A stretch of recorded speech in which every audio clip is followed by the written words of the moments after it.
Dito po sir, search lang po ng control panel. And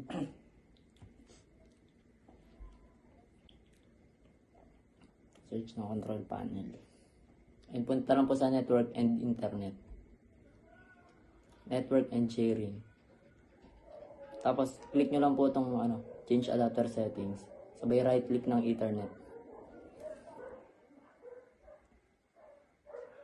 Properties. Tapos hanapin nyo po yung Internet Protocol version 6. I-off po yun, sir.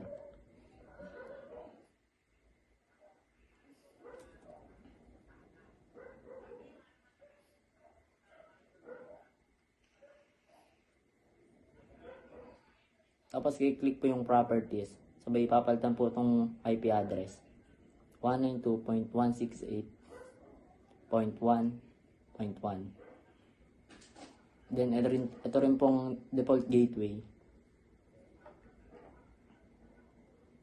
192.168.1.2. Tapos okay na po.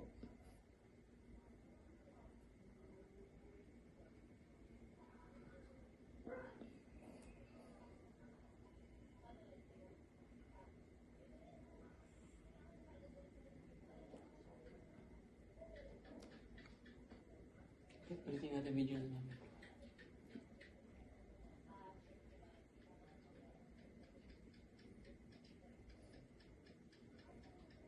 I-off po itong public folder sharing. I-on po pala, sir. Sorry, mali.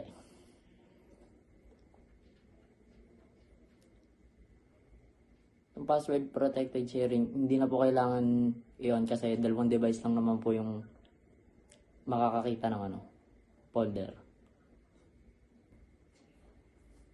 Dito po sir, repeat process lang po. Tapos create folder.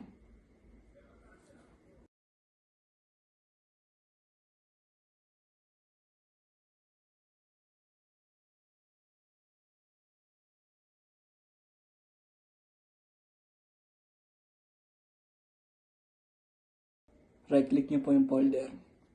Tapos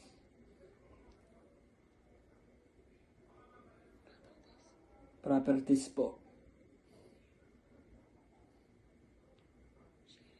Tapos sharing po.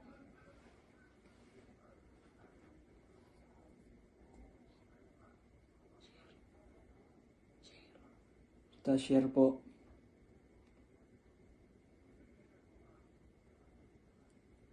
And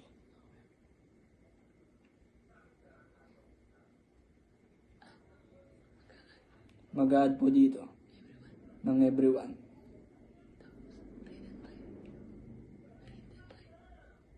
Tapos mag-dry and dry po. Tapos apply.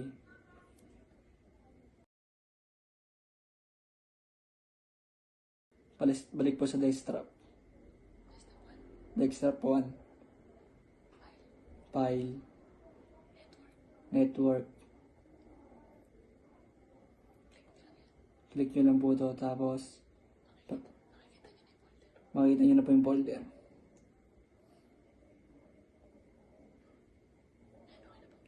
Ayan po, okay na po. Okay na po, sir. Ang iling yan.